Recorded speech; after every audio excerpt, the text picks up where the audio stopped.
Assalamu alaikum. Zubia Mahmood here. We are going to discuss the structure of benzene.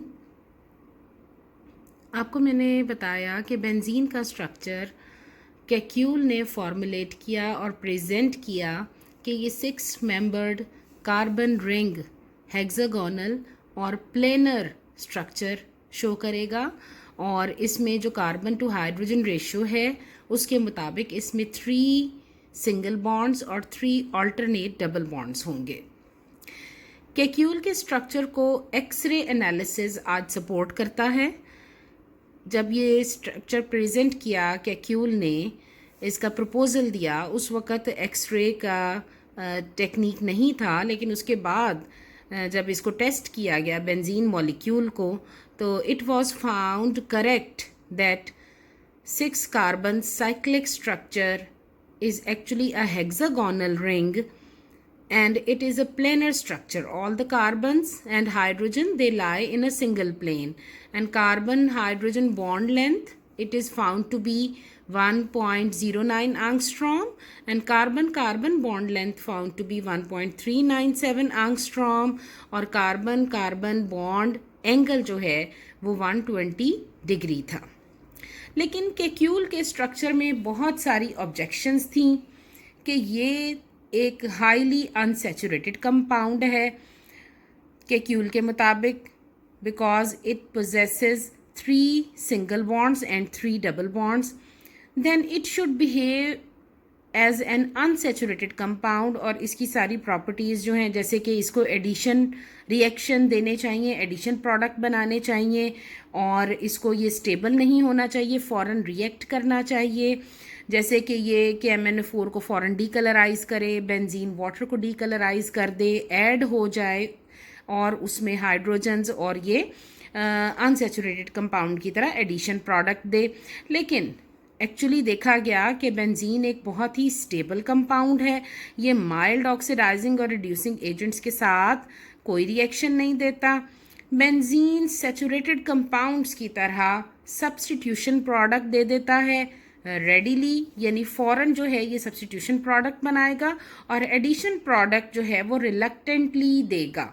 Addition product के इसके double bond ख़त्म हो जाएं और वहाँ हर कार्बन के साथ एक नए एटम या ग्रुप का बॉन्ड बन जाए। लेकिन बेंजीन जो है वो अपनी इंडिविजुअलिटी, अपनी डीलोकलाइजेशन ऑफ इलेक्ट्रॉन्स को बरकरार रखता है, डबल बॉन्ड इसमें मौजूद रहते हैं और हाइड्रोजन सब्स्टिट्यूट हो जाता है किसी दूसरे ग्रुप से। तो इन ऑब्जेक्शंस को अब रिमूव किया गया है एटॉमिक ऑर्बिटल ट्रीटमेंट से, यानी मॉडर्न थ्योरीज प्रेजेंट की गई बेंजीन के स्ट्रक्चर के मुताबिक, जो कि कैक्यूल के स्ट्रक्चर में मौजूद डिस्क्रिपेंसीज को ख़त्म करती हैं और एक्सप्लेन करती हैं। एक तो है एटॉमिक ऑर्बिटल ट्रीटमेंट, इससे हम डिस्कस करेंगे कि बेंजीन कैसे साइक्लिक क्लोज्ड रिंग शो करता है और उसमें डीलोकलाइजेशन कैसे है इलेक्ट्रॉन्स की, और दूसरा है resonance method. Let us discuss the atomic orbital treatment of the benzene, और इसमें हम कार्बन के जो बॉन्ड हैं उनको डिस्कस करेंगे कि how carbon bonds with hydrogen and other carbons, ठीक है ना, 6 कार्बन्स कैसे आपस में बॉन्ड बनाते हैं। इसमें कार्बन को शो किया गया है by the hybridisation approach. Carbon is believed to be formed 3 sigma bonds and 1 pi bond. Carbon के मैक्सिमम 4 बॉन्ड होने चाहिए, और हाइब्रिडाइजेशन यहाँ पर जो हम अप्लाई करेंगे that is sp2 hybridisation, in which carbon show 1 double bond. तो sp2 हाइब्रिडाइजेशन कैसे होती है? एक s और 2 p's के मिलने से, और 3 sp2 हाइब्रिड ऑर्बिटल्स बनते हैं, जैसे कि px और py मिल जाएंगे, एक s के साथ इंटरमिक्स हो जाएंगे, और इस तरह से वो देंगे हमें एक triangular planar structure. Triangular planar structure sp2 hybrid carbon triangular planar structure show करता है कि इसके जो sp2 हाइब्रिड 3 हाइब्रिड ऑर्बिटल्स बनेंगे, एटॉमिक ऑर्बिटल्स, और पार्शली फिल्ड, तो इसमें 120 का एंगल होगा एक हाइब्रिड एटॉमिक ऑर्बिटल का दूसरे हाइब्रिड एटॉमिक ऑर्बिटल से। और जो अनहाइब्रिडाइज्ड पी ऑर्बिटल है, एक पी बच जाएगा, पी 3 है ना, p x p y p z, तो जो एक पी जेड बच जाएगा it will be perpendicular to the plane of hybrid orbitals.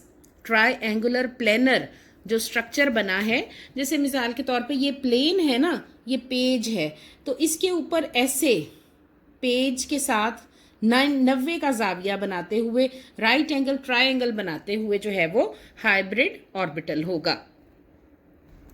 अब जो हाइब्रिड ऑर्बिटल्स हैं, आपको पता है कि हमेशा चाहे वो sp2 sp3 या sp ऑर्बिटल्स हों, हाइब्रिड ऑर्बिटल्स ओवरलैप करते हैं और आपस में बनाते हैं सिग्मा बॉन्ड।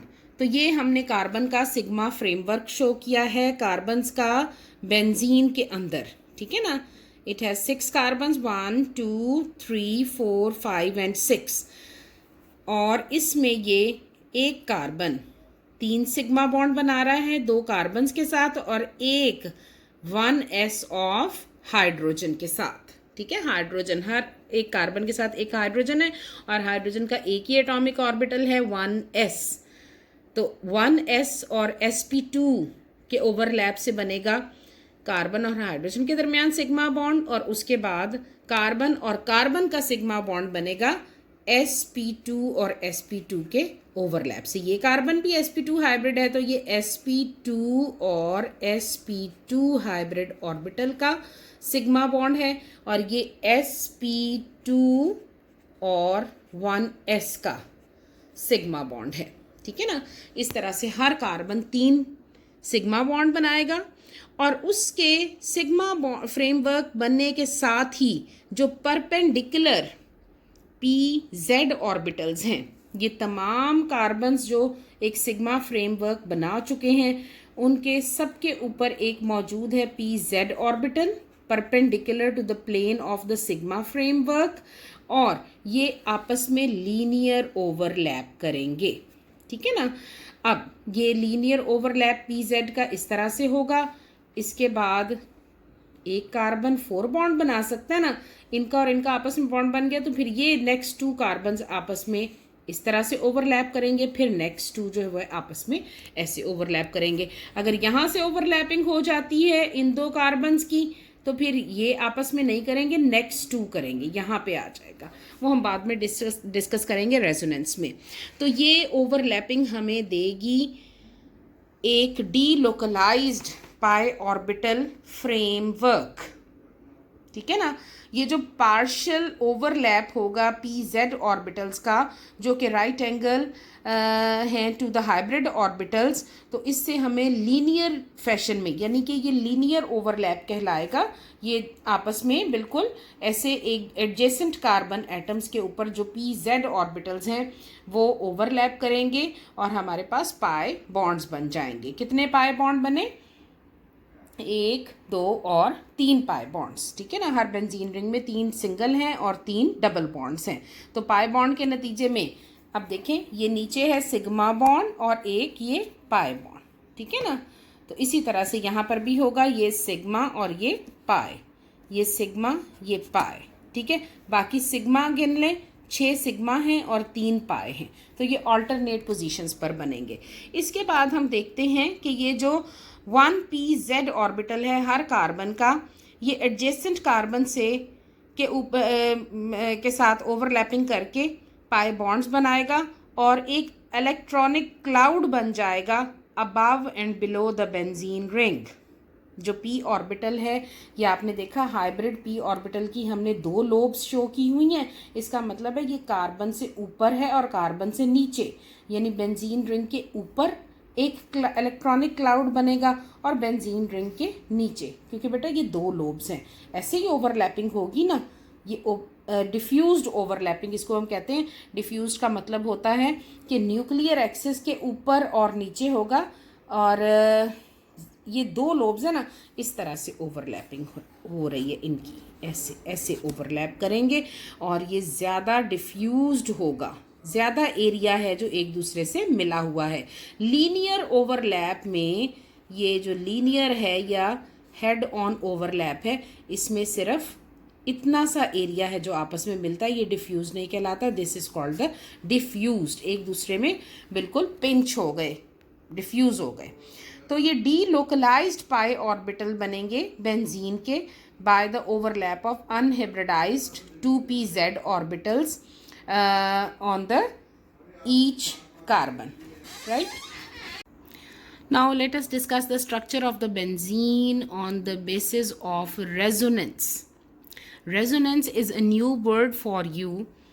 Resonance का मतलब होता है not in a single place.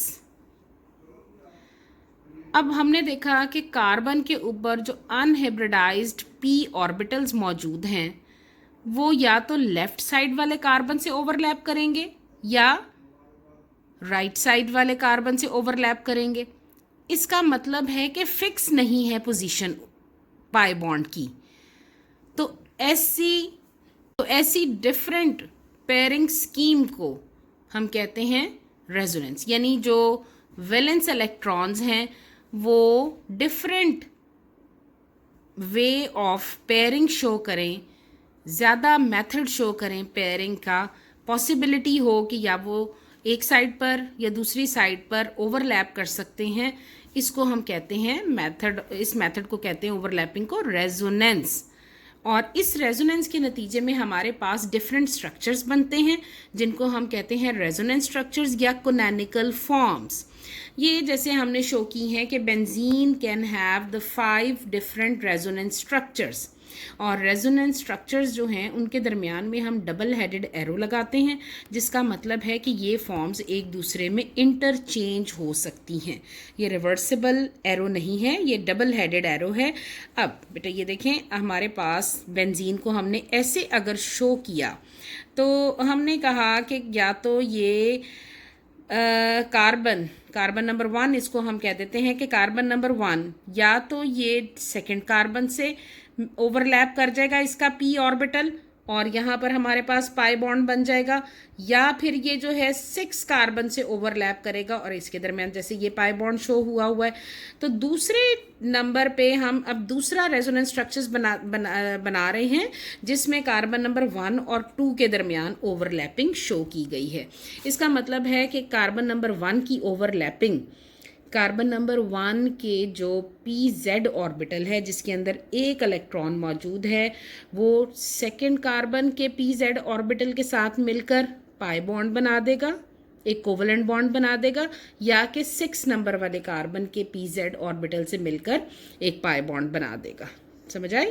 तो ये हमारे पास डिफरेंट जो है वो पेयरिंग स्कीम्स हैं, pairing schemes of the p orbitals. अब ये देखें कि यहाँ पर हमारे पास ये जो 2 स्ट्रक्चर्स हैं जिसमें तमाम बॉन्ड लेंथ्स जो हैं वो इक्वल हैं, ठीक है ना। ये 2 स्ट्रक्चर्स कहलाते हैं कैक्यूल स्ट्रक्चर, ये 2 रेजोनेटिंग स्ट्रक्चर्स, ठीक है। और जहाँ पर ये अनयूजुअल बॉन्ड लेंथ है ये कहलाते हैं डाइवर्स स्ट्रक्चर्स, ठीक है ना। ये भी कंट्रीब्यूटिंग स्ट्रक्चर्स हैं, रेजोनेंस स्टेबलाइज स्ट्रक्चर्स हैं जो बेंजीन की पॉसिबिलिटी शो करते हैं कि बेंजीन में जो पाई बॉन्ड है उनकी ये पोजीशंस हो सकती हैं। ये हम कैक्यूल स्ट्रक्चर को कहते हैं कि ये मेजर कंट्रीब्यूटर्स हैं, और जो डाइवर्स स्ट्रक्चर हैं जिसमें एक बॉन्ड लेंथ अनयूजुअल शो की गई है, कार्बन नंबर 1 और 4 के दरमियान अनयूजुअल बॉन्ड लेंथ है, या ये बॉन्ड लेंथ डिफरेंट हो सकती है 2 और 5 के दरमियान या 3 और 6 के दरमियान। तो जब अनयूजुअल बॉन्ड लेंथ हो जाती है ये लेस कंट्रीब्यूटिंग स्ट्रक्चर्स हैं, ये स्ट्रक्चर्स बेंजीन को ज़्यादा अच्छा एक्सप्लेन नहीं करते, इसलिए हम कहते हैं इनका कंट्रीब्यूशन कम है, तो इनको हम कहते हैं माइनर कंट्रीब्यूटर्स। जिस कंपाउंड के रेजोनेंस स्ट्रक्चर्स ज़्यादा होंगे उतना ही वो कंपाउंड केमिकली स्टेबल होगा। तो हम कह सकते हैं कि बेंजीन के 5 रेजोनेंस हाइब्रिड स्ट्रक्चर्स हैं, it is very stable compound chemically, ठीक है ना। तो रेजोनेंस ने एक्सप्लेन कर दिया कि बावजूद 3 पाई बॉन्ड होने के बेंजीन क्यों स्टेबल है?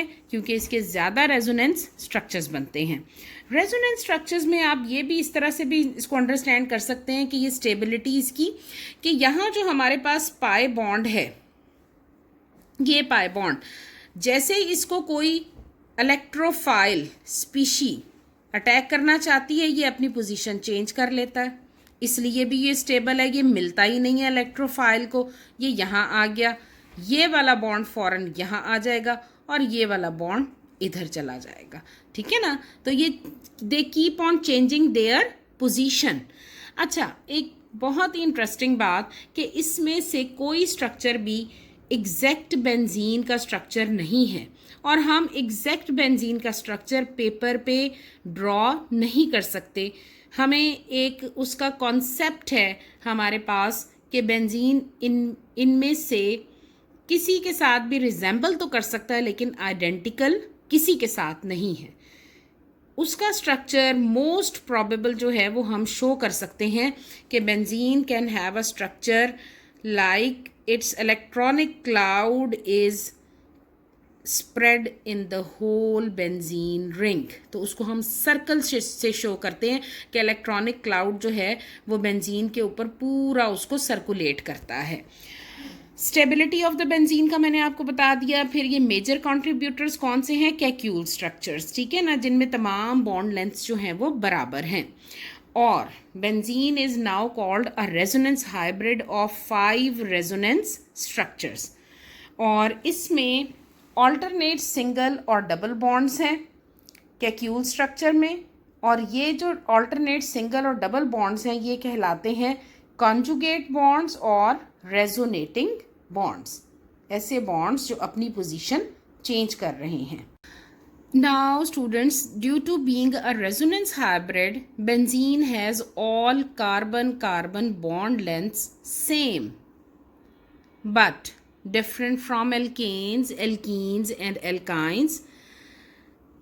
alkenes और alkynes जो हैं उनमें रेजोनेंस का फिनोमेना नहीं है। डाइन्स में तो होता है कि जहाँ पे अल्टरनेट सिंगल और डबल बॉन्ड्स या अल्टरनेट सिंगल और ट्रिपल बॉन्ड होगा, वहाँ पर तो हम कह सकते हैं कि रेजोनेंस हो सकती है। अगर एडजेसेंट कार्बन एटम्स पर सबके पास जो है वो पार्शली फिल्ड या एम्प्टी पी ऑर्बिटल मौजूद हो, वहाँ पर रेजोनेंस हो सकती है। लेकिन जो सिंपल सिंगल डबल बॉन्ड या सिंगल ट्रिपल बॉन्ड वाले कंपाउंड्स हैं वहाँ पर रेजोनेंस पॉसिबल नहीं है। इसके लिए ज़रूरी है कि ऑल्टरनेट पोजीशन पर हमारे पास पार्शली फिल्ड पी ऑर्बिटल्स मौजूद हों या वेकेंट पी ऑर्बिटल्स मौजूद हों। अब रेजोनेंस होने की वजह से बेंजीन के जो सिंगल और डबल बॉन्ड्स हैं उन तमाम की बॉन्ड लेंथ्स बिल्कुल इक्वल हैं। सिंगल बॉन्ड की भी, यानी कार्बन और कार्बन के दरमियान जो सिंगल बॉन्ड है उसकी भी बॉन्ड लेंथ वही है जो कार्बन कार्बन डबल बॉन्ड की बॉन्ड लेंथ है। It's a very surprising fact, लेकिन ये एक फैक्ट है। आप एल्केन्स में देखें तो कार्बन कार्बन बॉन्ड लेंथ जो है 1.54 एंगस्ट्रॉम है और इसको एक्सरे एनालिसिस प्रूव करता है। एल्कीन्स में carbon carbon double bond length है 1.34 एंगस्ट्रॉम और ट्रिपल बॉन्ड लेंथ एल्काइंस में है carbon carbon triple bond length, यानी कार्बन और कार्बन के दरमियान फासला कम हो गया 3 बॉन्ड बनने की वजह से, तो ये 1.20 है। देखें carbon carbon single bond length ज़्यादा है ना, फासला ज़्यादा है उसमें 1.54 एंगस्ट्रॉम। डबल बॉन्ड बना तो कार्बन और करीब हो गए, ट्रिपल बना तो और हो गए। लेकिन बेंजीन की बॉन्ड लेंथ जो है आप देखेंगे very surprisingly it is in between the alkane carbon carbon single bond और carbon carbon double bond of alkene. इसकी है 1.397 angstrom which is in between alkanes and alkynes bond length, intermediate है। तो resonating single and double bonds in benzene ये कैसे show कर सकते हैं हम? इन 2 मेथड से। हम ये कह सकते हैं कि बेंजीन का स्ट्रक्चर हमने बनाया है तो वो कैसा होगा, जिसके ऊपर इलेक्ट्रॉनिक क्लाउड पूरे को कवर कर रहा है बेंजीन को, वो एक सिंगल पोजीशन पर हम शो नहीं कर सकते, उसको हम बेटर रिप्रेजेंट कर सकते हैं बाय अ सर्कल इनसाइड और a moving circle inside the sigma framework. So these are the two explanation for the benzene, the atomic orbital treatment and the resonance method for the alternate single and double bonds of benzene के alternate position पर मौजूद हैं और अपनी जगह change कर रहे हैं डबल बॉन्ड सिंगल बॉन्ड के साथ. एक दफ़ा वो आपको लगेगा कि बेंजीन का स्ट्रक्चर है कि उसके बॉन्ड्स एक पोजीशन पर हैं, लेकिन ये एक पोजीशन फिक्स नहीं है. ये जो इसका पाई फ्रेमवर्क है या पाई बॉन्ड का जो इसका सिस्टम है, it is not localized. It keep on changing its position and it is thus called a delocalized system of the pi electron. और जितनी ज़्यादा delocalization होती है, delocalized का मतलब है कि एक जगह पर मौजूद नहीं रहेगा और अपनी जगह चेंज करता रहेगा, और इसलिए ये इलेक्ट्रोफाइल्स इसको ईज़िली फाइंड आउट करके अटैक नहीं कर सकते और ईज़िली बॉन्डिंग नहीं बना सकते यहाँ पर. लेकिन हमारे पास जो एल्कीन्स के डबल बॉन्ड होते हैं, हमने पढ़ा कि alkenes are the most reactive compounds among the hydrocarbons. Alkanes, alkenes, alkynes में सबसे ज़्यादा जो डबल बॉन्ड वाले एल्कीन्स हैं वो रिएक्टिव हैं क्योंकि उनके पास जो पाई इलेक्ट्रॉन है वो इजीली अवेलेबल होते हैं, न्यूक्लियर एक्सिस पर नहीं है. लेकिन यहाँ जो बेंजीन के डबल बॉन्ड हैं, they are not easily available for the electrophiles to form bond with them, and thus benzene is a very stable compound.